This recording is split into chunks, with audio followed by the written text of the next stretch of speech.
मातृपेक्षण कमलेभ्यो नमः। इष्टदेवताभ्यो नमः।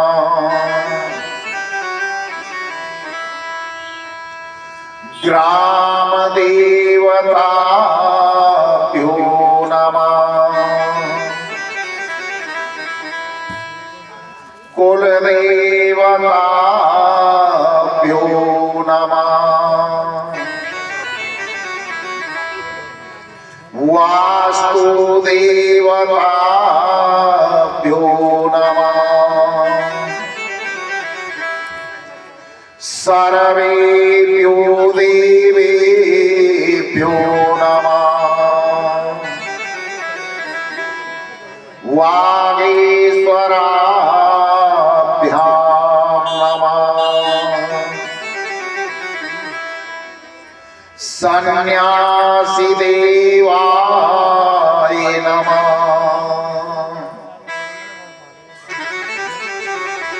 एतत् कर्म प्रधान देवताभ्यो नमः। सिद्धि बुद्धि सहिताय श्रीमन्महागणाधिपतये नमः। सच्चिदानंद रूपाय विश्वोत्पत्त्यादिहेतवे तापत्र विनाशाय श्रीकृष्णाय वयं नमः।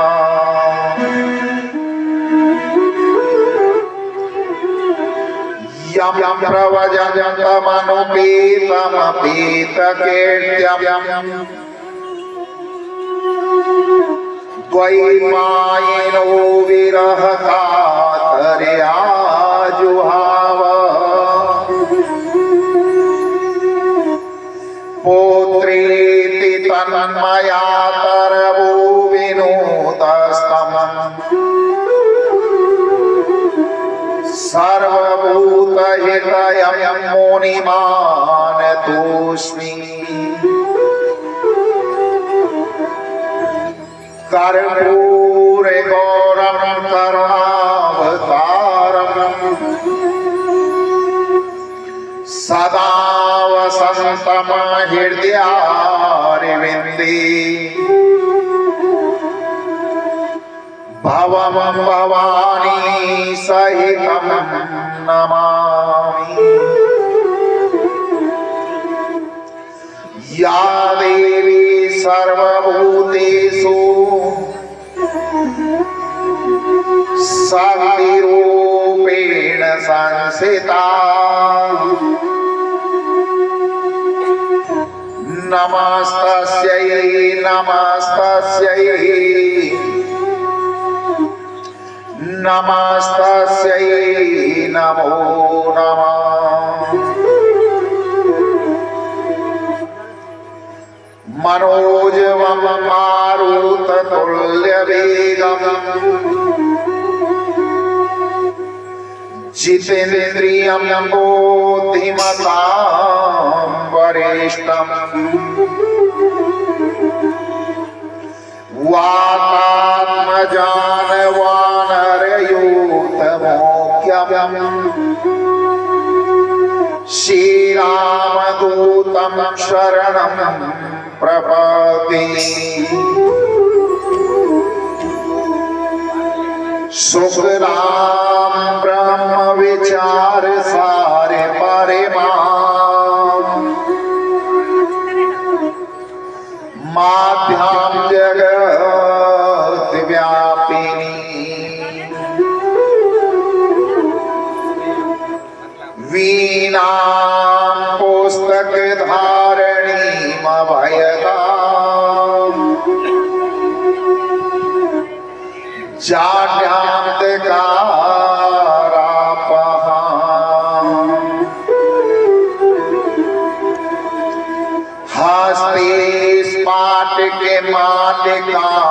समवेतवती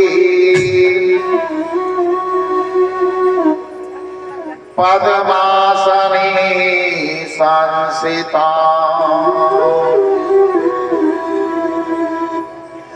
वन्दे तां परमेश्वरी भगवती बुद्धिप्रदां शारदां।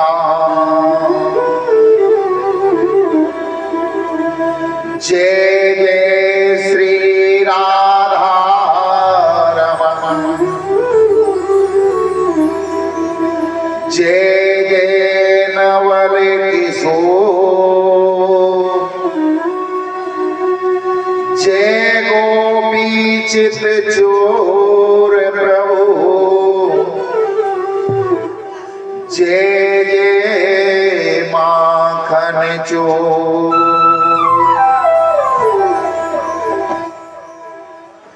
गोविंद जय जय गोपाल जय जय गोविंद जय गोपाल जय गोविंद जय गोपाल जय गोविंद जय गोपाल जय राधा रमण हरि गोविंद जय जय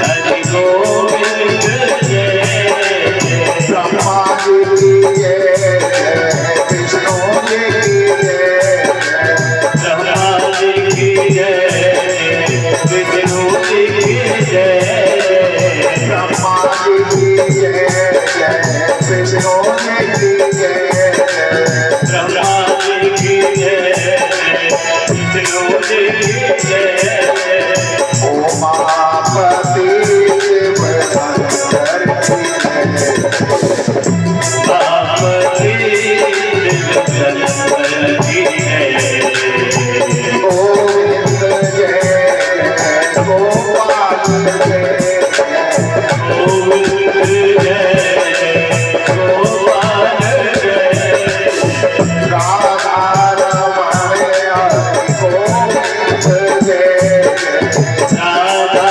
रमण हरि गोविंद जय गंगा जी की जय यमुना जी की जय गंगा जी की जय गंगा जी की जय गंगा जी की जय यमुना जी की जय गंगा जी की जय यमुना जी की जय सरस्वती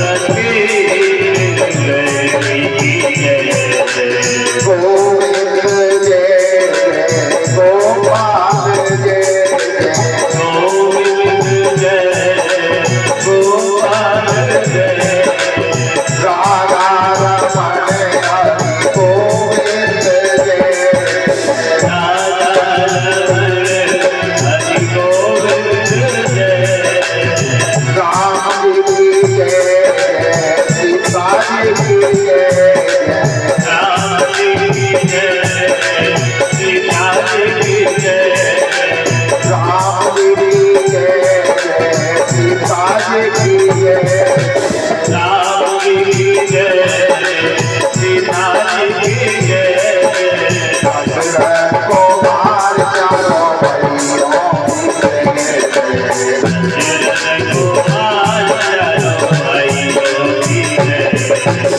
गोविंद जय गोपाल जय गोविंद जय गोपाल जय जय राधा रमण हरि गोविंद जय राधा रमण हरि गोविंद जय राधा जी की जय रुक्मण जी की जय राधा जी की जय रुक्मिणी जी की जय राधा जी की जय रुक्मण जी की जय राधा जी की जय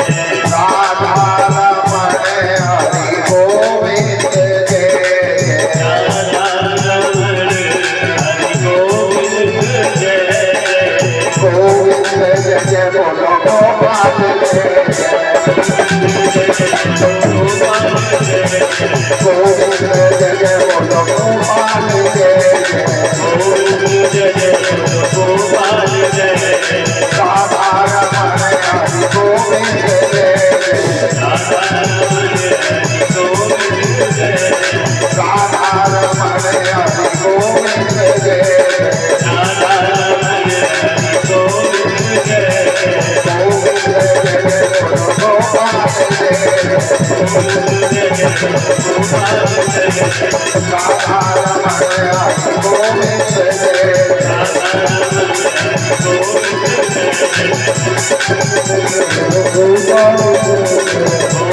जय गोपाल गोविंद जय गोपाल जय गोविंद जय गोपाल जय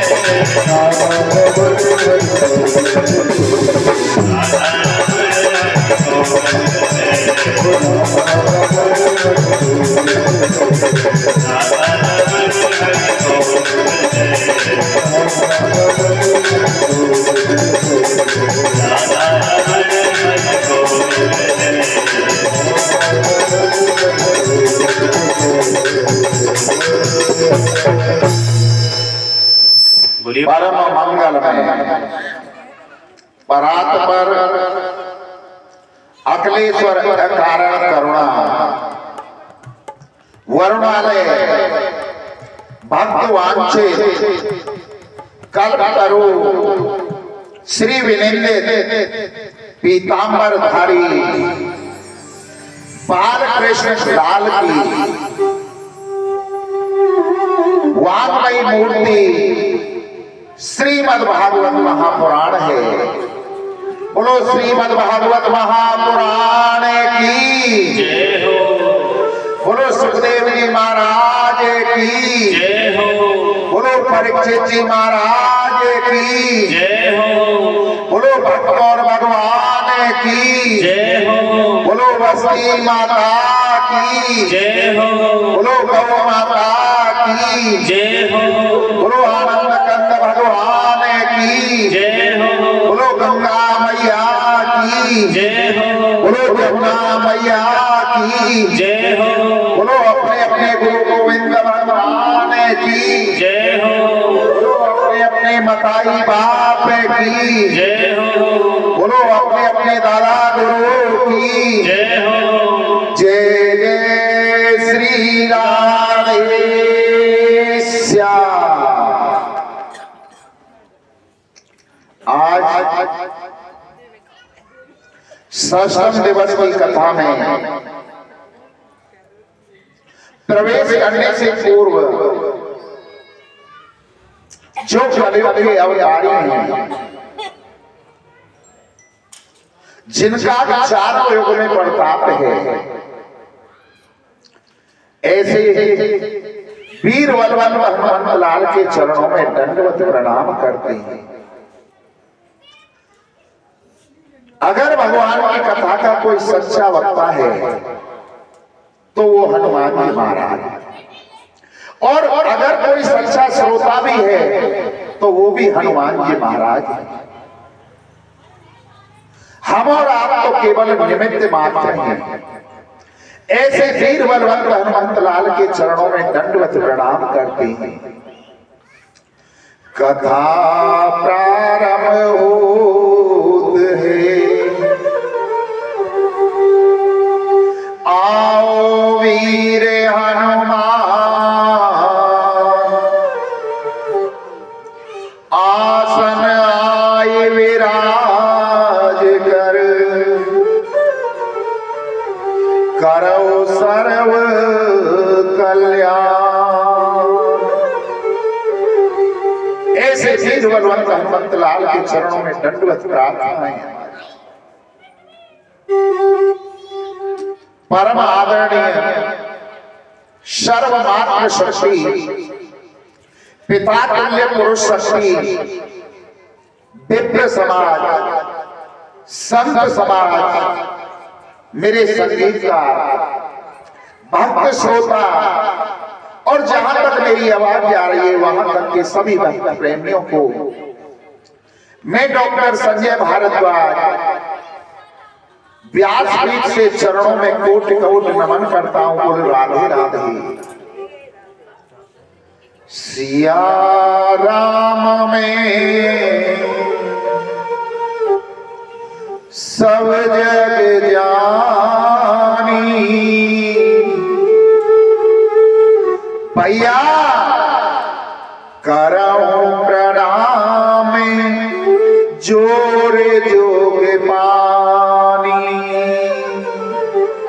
बोलो आनंद कंद भगवान की, बोलो बागेश्वर धाम की जय हो, बोलो सन्यासी बाबा की जय हो, जय जय श्री राधे श्याम। भैया एक तो हमारी भैया यहाँ के बैठे नीचे बैठे, तो भैया टेंट वाले कहाँ हैं? एक तो यहाँ 2 मैट बिछा दो लंबे, मैया भीतर तक नीचे बैठी रहती है, और एक आध 2-4 कुर्सी भी ला के डाल देना है। श्री सुखदेव जी वर्णन करते हैं कि हे राजन, मेरे प्रभु ने गोवर्धन महाराज को अपने कन की उंगली पर धारण किया।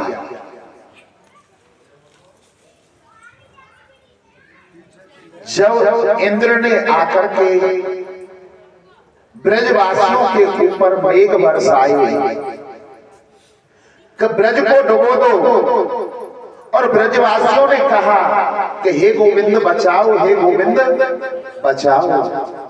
तो गोविंद ने ब्रजवासियों से कहा कि गोवर्धन महाराज का ध्यान करिए, नेत्र बंद कीजिए।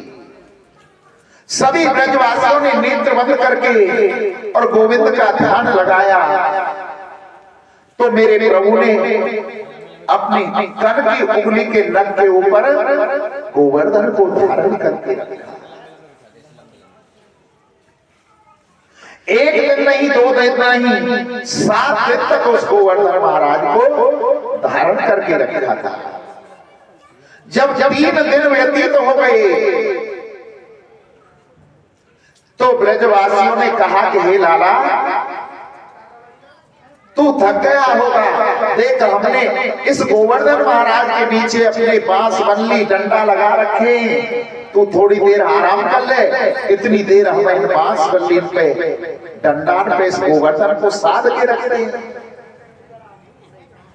गोविंद ने कहा नहीं नहीं, कोई बात नहीं है, ना लाला तू आराम कर ले, विश्राम कर ले, थक गए हो, वो 3 दिन हो गई। जब बार-बार ब्रजवासियों ने आग्रह किया तो गोविंद ने जरा सी अपनी उंगली हटाई कि उन ब्रजवासियों के जो डंडा थे, बल्ली थी, लकड़ी थी, वो तो चुर-मुर करके टूटने लगी। ब्रजवासी कहने लगे, ओ कन्हैया, ओ लाला बचाओ बचाओ। गोविंद ने पुनः अपनी अगली फिर लगा ली और 7 दिन तक अपने ब्रजवासियों को अपने पास रखा। वास की नाग की परिधि बना दी चारों तरफ, जिससे कि जल अंदर प्रवेश ना कर सके। एक तरफ सुदर्शन जी महाराज को बिठा दिया जल सुखाने के लिए, और दूसरी तरफ अगस्त जी महाराज को। अगस्त जी महाराज जल पी रही है। 7 दिन जब पूरे हो गए, इंद्र का अभिमान चूर चूर हो गया। गोवर्धन महाराज को नीचे स्थापित किया और ब्रजवासियों को लेकर चलने को जब वृंदावन को हुए तो ब्रजवासियों ने पूछा, हे कन्हैया, हे लाला, जे बता तेने क्या गोवर्धन महाराज को 7 दिन कैसे उठाए हो? तो गोविंद कहने लगे, कछुमाकन को बल बड़ो, कछु गोपिन करी सहा, श्री राधा जू की कृपा से मैंने गिरवर लियो उठाए। कष्ट मेरे अंदर माखन मिश्री का बलबला, कच्छ आप लोगों ने हमारी सहायता की, गोपिन करी सहाय। और श्री राधा जी की कृपा से मैंने गिरवर लियो उठाए। कच्छ आप लोगों ने हमारी सहायता की। बोले हमने क्या सहायता करी? बोले जब तुम हमें टकटकी लगा के देख रहे ना, हम गोवर्धन को उठाने जा रहे, तो तुम्हारा बल करके हमारे अंदर प्रवेश कर गए। बोले ओहो, चोखो माखन चुरावे हो, मिश्री चुरावे हो, कपड़ान ने चुरावे हो, बलन ने भी चरान लगे हो। हम जब ही तो गए इतना हम भोजन ठूसे खामे, वहां को बल कहां जा रहे हो?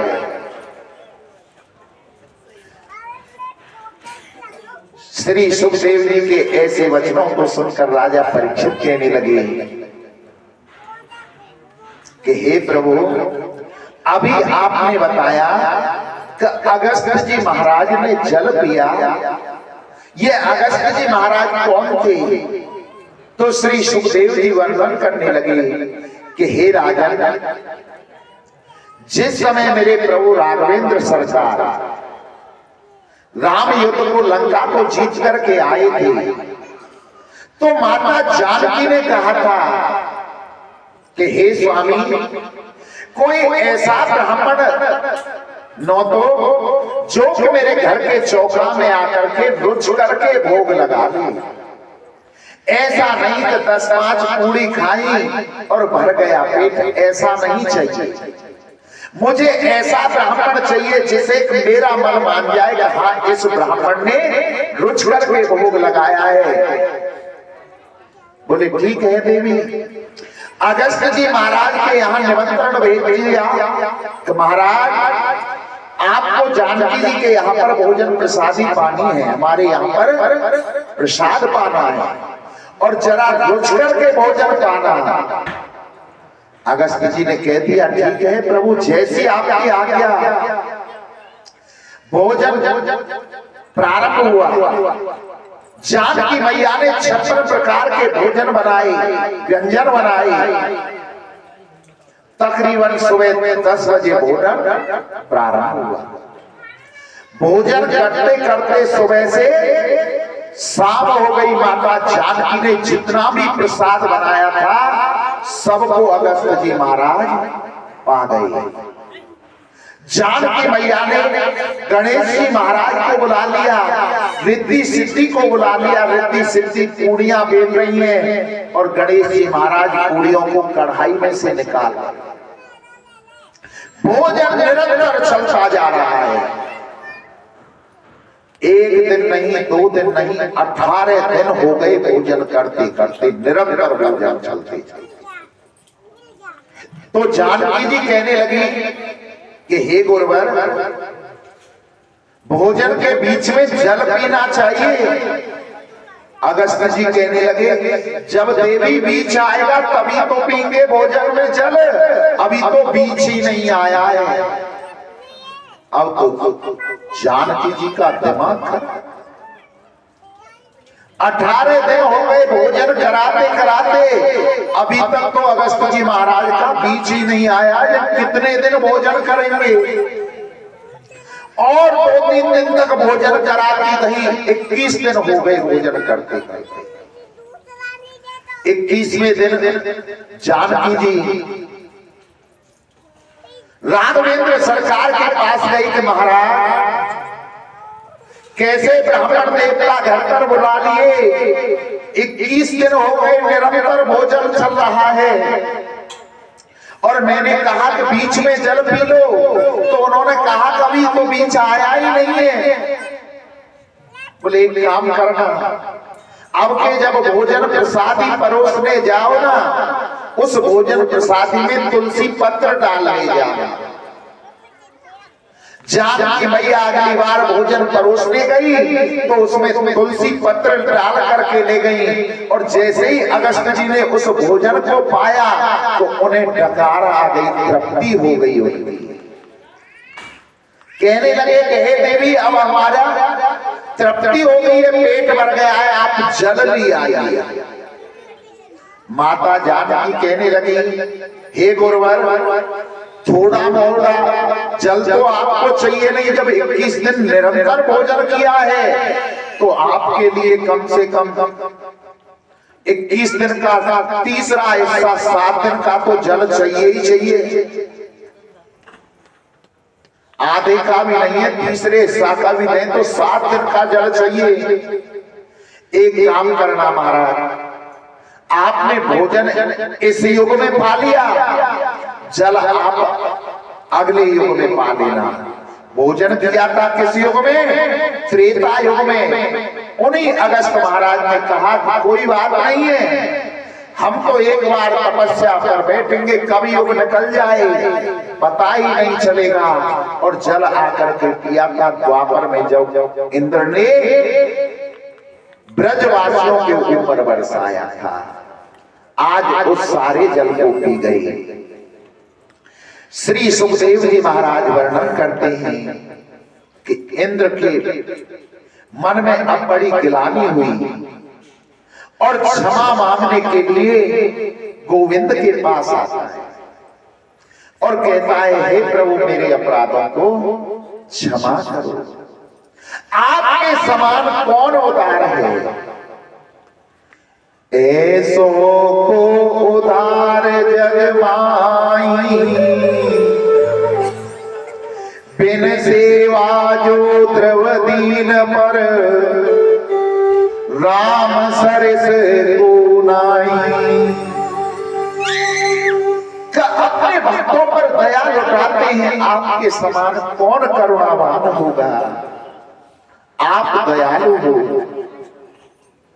आप अपने भक्तों के लिए सर्वस्व न्योछावर कर देते हो। तो प्रभु कहते हैं, हे इंद्र, भाव बिन में कुछ भी लेता नहीं, भाव बिन भी वो देवे तो मैं कभी लेता नहीं, और भाव से एक फूल भी मुझे देवे तो स्वीकार है। कि मैं तो भाव का भूखा हूं, भाव से अगर मेरा भक्त मुझे केवल एक फूल, पत्ती, तुलसी पत्र ही अर्पण कर लेता है तो मैं उसी को स्वीकार कर लेता हूं। भक्त हमारे पग धरे वहां धरो में हाथ, सदा संग लागत फिरूं कबहू न छोड़ूं साथ। भक्त हमारे जहां अपना पैर रखते हैं ना, जिन्होंने मेरे लिए सर्वस्व अर्पण कर दिया, वहां मैं उनके पैरों के नीचे अपने हाथ लगा देता। नरसी के पास क्या था? केवल प्रभु की भक्ति थी, उस भक्ति के कारण ही मेरे कन्हैया उसका भतैया बन के आए थे। नरसी का भाग भरा था, इतने दयालु हैं। इंद्र बार बार प्रार्थना करता है, अब तो मेरे जीवन में बस एक ही आस लग रही है, लग रही आस करूं ब्रजवास, तलहटी गोवर्धन की में। कि हे प्रभु, अब तो बस यही आस है कि मैं इस गोवर्धन महाराज में ही रह जाऊं और कहीं जाने की मेरी इच्छा नहीं हो रही। इंद्र ने 10 मंत्रों में भगवान की स्तुति प्रार्थना की थी और ब्रह्मा जी ने कितने मंत्रों में की थी? 40 मंत्रों में। परंतु ब्रह्मा से मेरे गोविंद बोले नहीं थे। ब्रह्मा में और इंद्र में कितना अंतर है आपको बताऊं। 4,32,000 का कलयुग है, 8,64,000 का द्वापर और 12,96,000 का त्रेता, 17,12,000 वर्ष का कलयुग। जब इन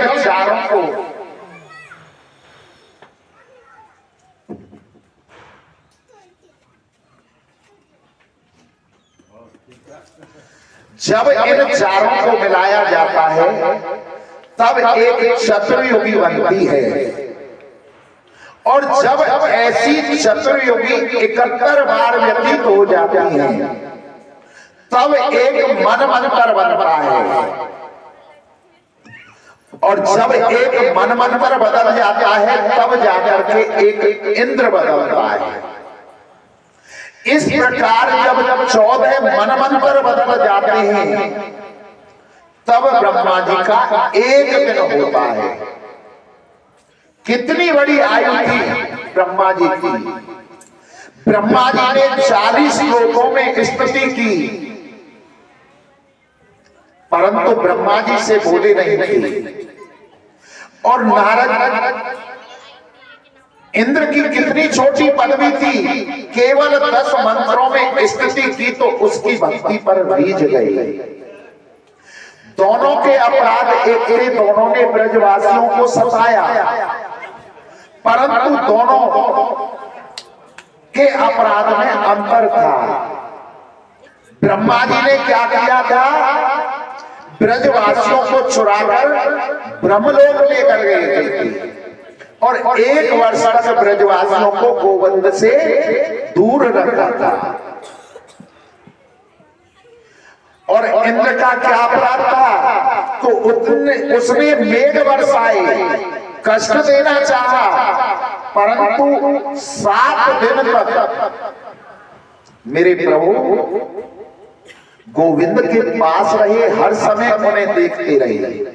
यही अपराध था दोनों का, यही अंतर था दोनों का। आज जब वृंदावन में पहुंच जाते हैं तो माता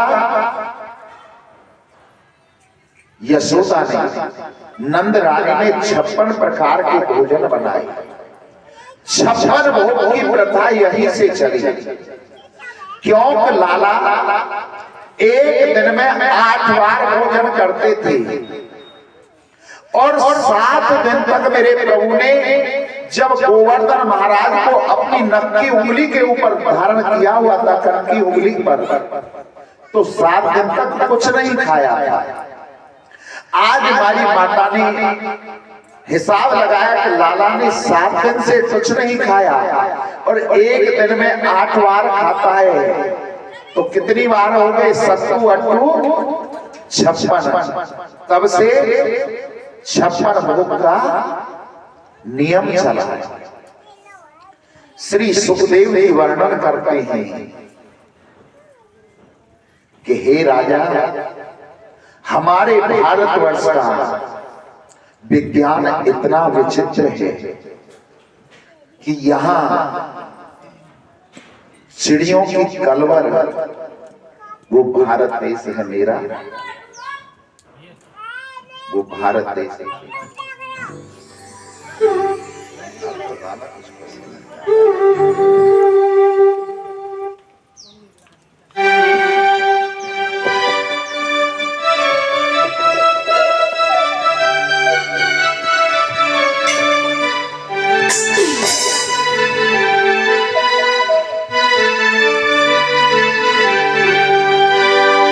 जहाँ जान डाल पर सोने की चिड़िया करती है बसेरा, और वो भारत देश है मेरा।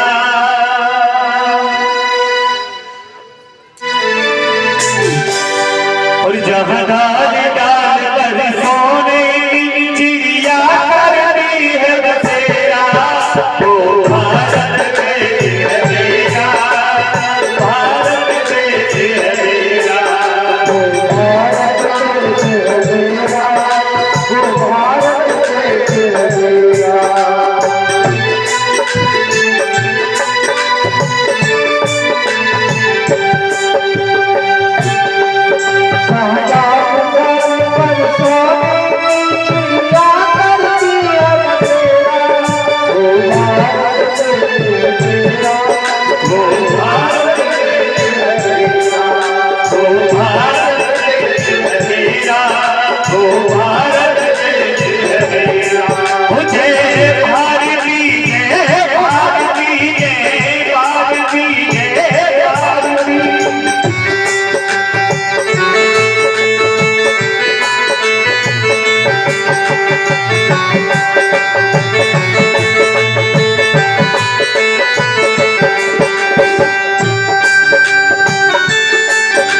मेरा, ये भारत देश है मेरा।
भगवान की जय। जय जय श्री राधे श्याम। साधु जी सीताराम, प्रेम से बोलो राधे श्याम। राधे श्याम। श्री सुखदेव जी वर्णन करते हैं कि हे राजन, आज मेरे प्रभु 8 वर्ष के हो जाते हैं और कार्तिक का महीना था, गोपा अष्टमी आ गई। आज मेरे कन्हैया ने मैया यशोदा नंद बाबा से कहा, बाबा आप हमको गौ चराने की अनुमति प्रदान करो। तो आज बाबा ने जितनी भी गौएं थी सबके सींगों को सोने से मढ़वाया, खुरों को चांदी से मढ़वाया, मस्तक पर हल्दी का स्वस्तिक बनाया, लाला के हाथ से 2 लाख गौओं का दान भी कराया और कहा कि लाला अब तुम गौ चराने के लिए जाओ। अब तक छोटे छोटे बछड़ा बच्चियों को चराते थे, आज पहली बार मेरे गोविंद बड़ी गौओं को गोपाष्टमी के दिन चराने के लिए लेकर जाते हैं और गौओं को लेकर के बहुत दूर निकल गए। जो कलेऊ लेकर के आए थे वो तो उन्होंने प्रात बेला में ही कर लिया। जब अधिक दूरी पर निकल गए, शाम के समय गोधूली बेला हुई, तो उससे पहले कन्हैया को भूख लगने लगी। अपने मित्रों से कहा, हे सखाओ हमको भूख लग रही है, कुछ भोजन के शादी की व्यवस्था देखो ना। तो वहां से कुछ दूरी पर एक ग्राम सा नगर नजर आ रहा, और वहां पर धुआं उठ रहा था। गोविंद ने कहा कि देखो इधर धुआं उठ रहा है, वहां कोई महात्मा संत या ब्राह्मण ग्रामवासी रहते हैं, आप उनके पास जाओ और उनसे कुछ भोजन प्रसादी मांग लाओ। कृष्ण के कहने पर सखा वहां जाते हैं और जाकर के देखा कि वहां तो ब्राह्मण देवता यज्ञ पर यज्ञ करे जा रहे थे, यज्ञ में आहुतियां प्रदान कर रही थी। कृष्ण के मित्रों ने जाकर के कहा जय श्री कृष्णा, परंतु उन ब्राह्मणों ने उनकी जय श्री कृष्णा नहीं ली, रामा कृष्णा जो की वो नहीं ली।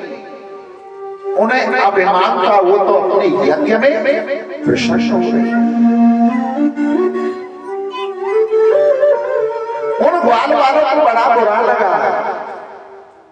उन्होंने कहा कि हे पंडित जी महाराज, हे संतों, हे ब्राह्मण देवताओं, हमारी बात सुन लो। हमारे गोविंद आज गौओं को चराते चराते इतनी दूर आ गए हैं, उनको भूख लग रही है, कोई भोजन प्रसादी दे दो। तो उन ब्राह्मणों ने सुना नहीं। बेचारे ग्वाल वाला हताश होकर के लौट करके आ जाते हैं। कन्हैया ने पूछा, अरे लाला कच्छु खाने के लिए यहाँ लाए कि नहीं? बोले लाए, अगार लाए, खा ले। तेरे लिए अगार लाए। बोले लाला ऐसे क्यों बोलो? बोले लाने की बात, उन्होंने तो हमारी रामा कृष्णा भी नहीं ली, जय श्री कृष्णा भी नहीं ली। बोले किसके पास गए थे? कि जो ब्राह्मण वहां पर यज्ञ करे जा रहे थे उनके पास गए थे। बोले तुम गलत गए, तुम्हें उन ब्राह्मणों की पत्नी के पास जाना चाहिए था। पुरुष की अपेक्षा माताओं के हृदय में भक्ति ज्यादा होती है।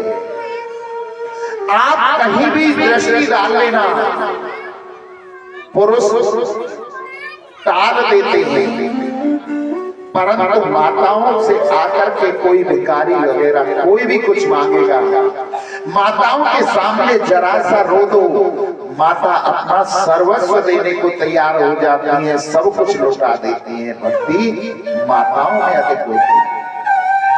आप माताओं के पास जाओ और उनसे कहना कि हमारे गोविंद आए। कृष्ण के कहने पर वो सखा दोबारा से उन ब्राह्मण की पत्नियों के पास जाते हैं। जब उन्होंने ग्वाल वालों को अपने पास आए देखा तो उन्होंने कहा, आओ लाला जी, आओ कि नहीं, बाल गोपालो क्या बात है? तो उन ग्वाल वालों ने बताया कि आज हमारे गोविंद पहली बार गौओं को चराते चराते दूर निकल आए और उनके पास भोजन की कोई व्यवस्था नहीं है, भूख लग रही है। उन माताओं ने उन ग्वाल वालों को वहां पर बैठाया, उनको शीतल जल पीने के लिए दिया, फल फूल आहार के लिए दिए और कहा कि तुम इनको पाओ, अभी हम भोजन बनाते हैं। माताओं ने कभी 56 प्रकार के भोजन बनाए और थालियों में स्वयं सजा करके कहने लगी कि हम गोविंद को अपने हाथों से खिला करके आए। आज थालियों में भोजनों को रख करके वो ब्राह्मण पत्नियां चल दी तो द्वार पर ब्राह्मण यज्ञ कर रहे थे। ब्राह्मणों से नजर ना मिले तो उधर से पल्लू कर लिया और भोजन को लेकर के पहुंच जाती हैं। कहां? जहां ब्राह्मण जाने से मना कर रहे थे, भोजन नहीं दिया था, जाकर के वहां कन्हैया को भोजन कराया। और जब वो भोजन करा करके आ रही थी तो कहते हैं, जापर कृपा राम की हुई, तापर कृपा करें सब कोई। आज और ब्राह्मणों को बड़ी गिलानी हुई अपने अंदर कि देखो हम दिन प्रतिदिन यज्ञ पर यज्ञ करे जा रहे हैं, परंतु आज तक हमें परमात्मा के दर्शन नहीं हुए हैं। हमसे बड़ी तो हमारी पत्नियां ही हैं जो साक्षात नारायण के दर्शन करके आई है। आज वो ब्राह्मण अपनी पत्नियों से कहते हैं कि हे देवियों, तुम धन्य हो, तुम धन्य हो। श्री सुखदेव जी वर्णन करते हैं कि हे राजन, धीरे धीरे समय व्यतीत हुआ और मेरे प्रभु अब 10 वर्ष के हो गए। शरद ऋतु आ गई, पूर्णमासी की रात्रि थी। गोविंद ने अपनी मुरली को उठाया और मुरली को उठा करके यमुना जी के किनारे पर जाकर पहुंच जाते हैं। जाकर के वहां प्राणमयी मुरली को बजाना प्रारंभ किया और जैसे ही मुरली को बजाया है तो मुरली की आवाज एक गोपी के कानों में जाने लगी।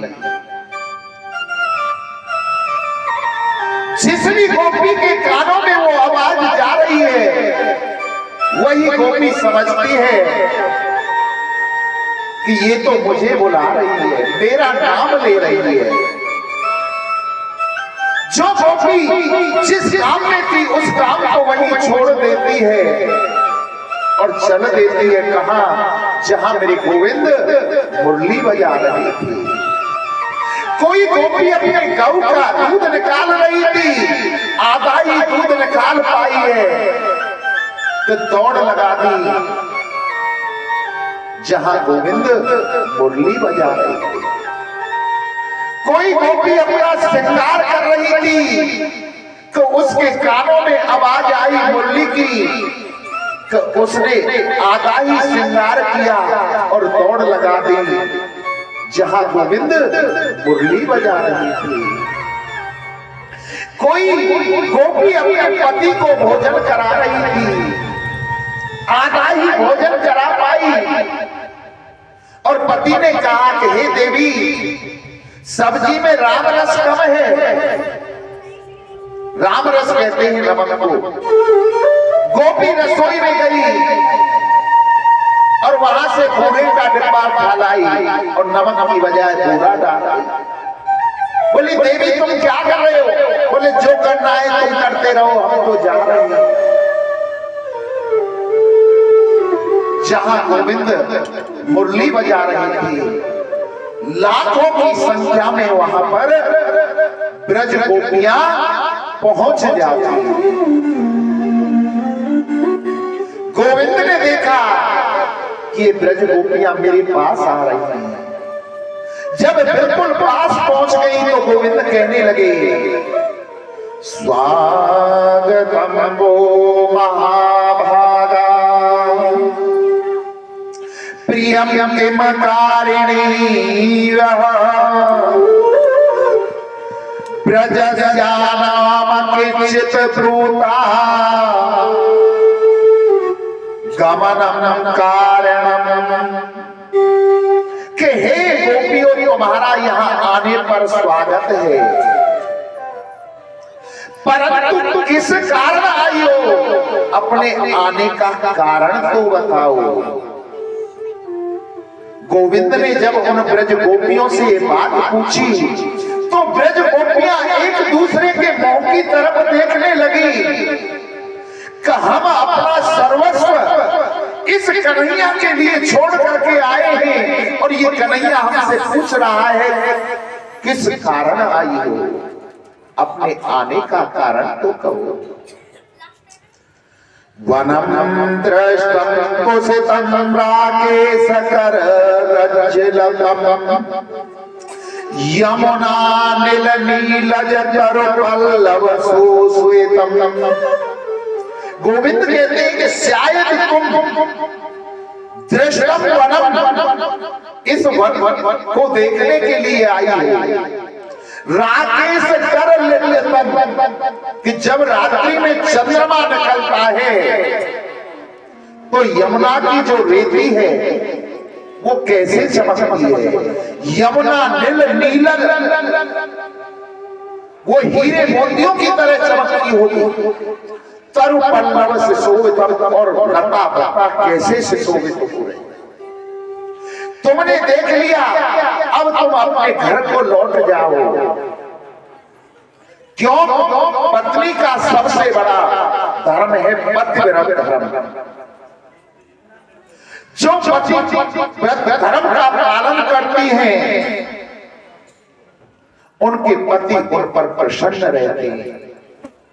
हे गोपियों, कृष्ण कहते हैं कि मैं तुम्हें एक कथा सुनाता हूं। एक पति पत्नी का जोड़ा था, बड़े आनंद से प्रेम से रहते थे। उनके एक संतान थी 8 महीने की। पति के साथ था। पति खेती में काम करने के लिए जंगल गया और पत्नी अपने घर पर काम कर रही थी। दोपहर बाद संध्या कालीन भात बनाने के लिए वो पत्नी चावलों को भून रही थी, धान को भून रही थी। उसी समय उसका पति जंगल से कार्य करके आया। वो थका हुआ था। घर के आंगन में चौका में उसकी पत्नी बैठी हुई धानों को भात बनाने के लिए चावलों को भून रही थी। तो उसका पति थका हुआ आया, अपनी पत्नी की गोद में सिर रखा और सो गया। उसे नींद लग गई। जो उसका 8 महीने का बालक था, घुटमन चलना सीखा था। वो बालक चलता हुआ आया और भात बनाने के लिए, चावल बनाने के लिए उसकी पत्नी ने पड़ोसी में अभी अभी कुछ ही क्षण पहले अग्नि जलाई थी। वो बालक उसकी ओर जाने लगा। अब पत्नी मन में सोचती है, अगर मैं अपने पति को उठाती हूं जो जंगल से सुबह से काम करके आए थके हुए, तो मेरा पतिव्रत धर्म टूटता है। और पति को अगर गोद में सुला करके रखती हूं तो मेरा बच्चा अग्नि में जाकर के जल करके मर जाए। आज उस पत्नी ने सोचा कि होगा सो देखा जाएगा, मैं अपने पतिव्रत धर्म को नहीं तोड़ूंगी।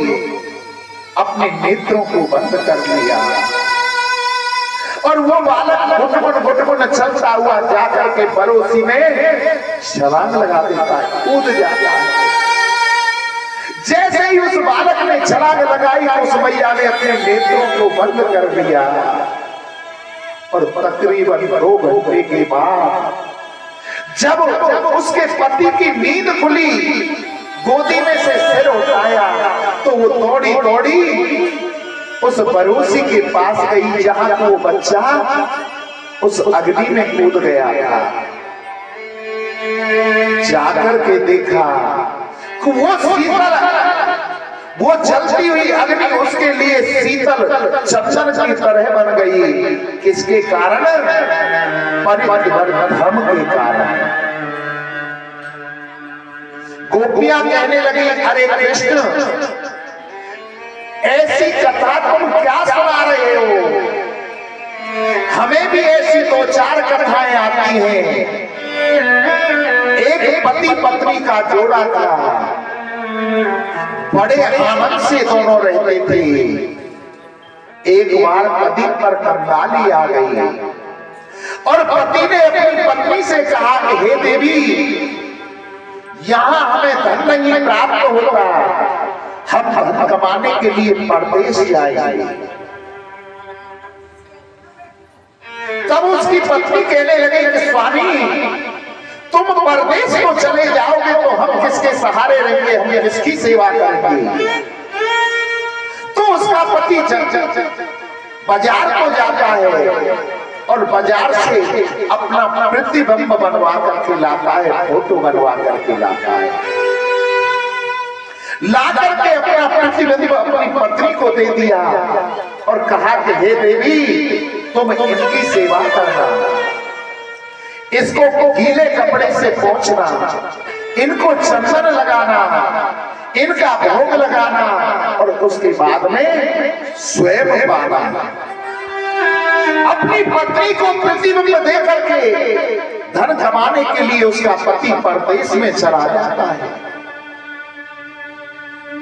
साल भर तक उसने परदेश में बहुत सारा धन कमाया और साल भर के बाद में धन कमा करके लौटा, आकर के दरवाजा खटखटाया। उस दिन भी उसकी पत्नी अपने पति की सेवा में लगी हुई थी। गीले कपड़े से उस प्रतिबिंब के फोटो को पोंछा है और उसके चंदन लगाया, भोजन प्रसादी बना करके भोग लगा रही है और उसका साक्षात पति दरवाजा बाहर खटखटा रहा है। अब तो वो कहने लगी कि हे गोविंद तुम ही बताओ, जब उसका पति आ गया तो उसे क्या करना चाहिए था। गोविंद ने कहा कि जब उसका साक्षात पति आ गया तो उसे तुरंत दरवाजा खोल देना चाहिए था। बोले कन्हैया, हे गोविंद तुमने ही न्याय कर दिया, ये तो सांसारिक पति है, आत्मा का पति तो परमात्मा है। ऐसी वर को क्यों वरे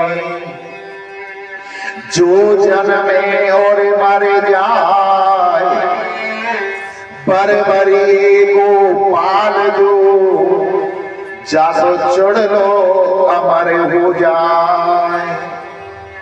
हे गोविंद, जिन पतियों को हम घर छोड़ करके आई हैं वो तो सांसारिक पति हैं और आत्मा का पति होता है परमात्मा।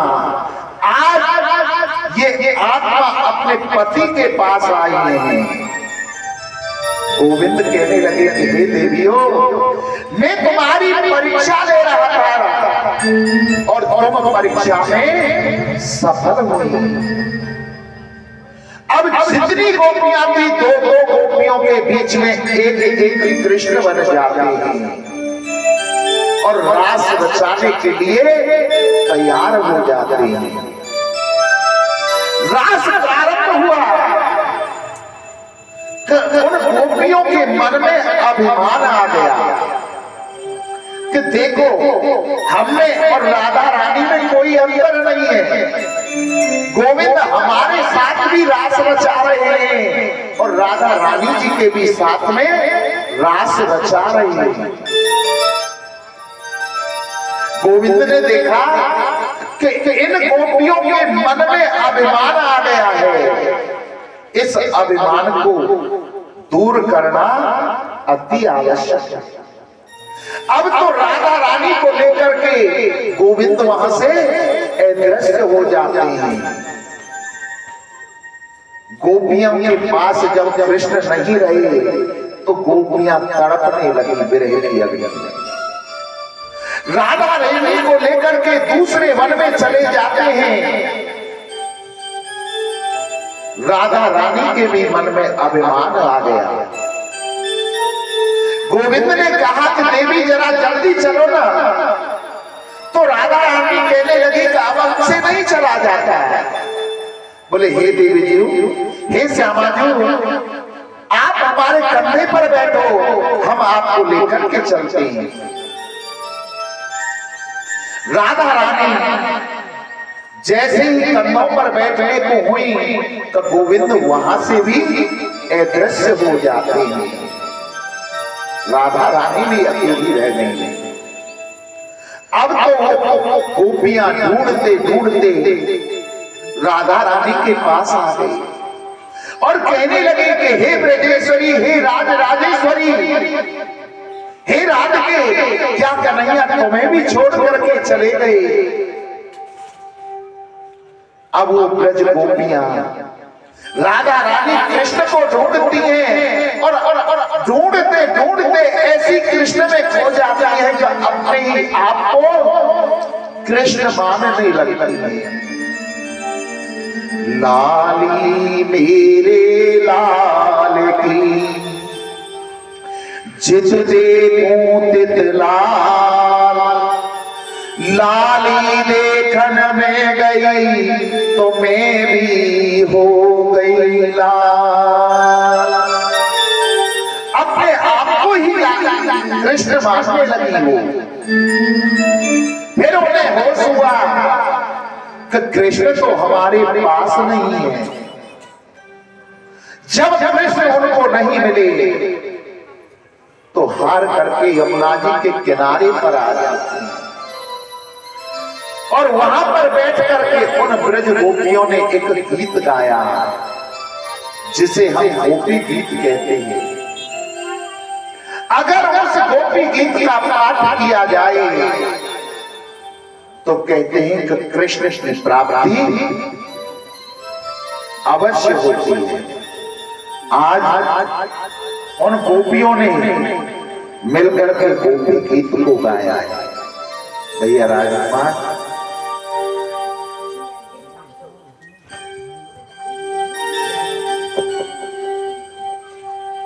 जयति जन्मना प्रजः श्रयति धीरा शाश्वत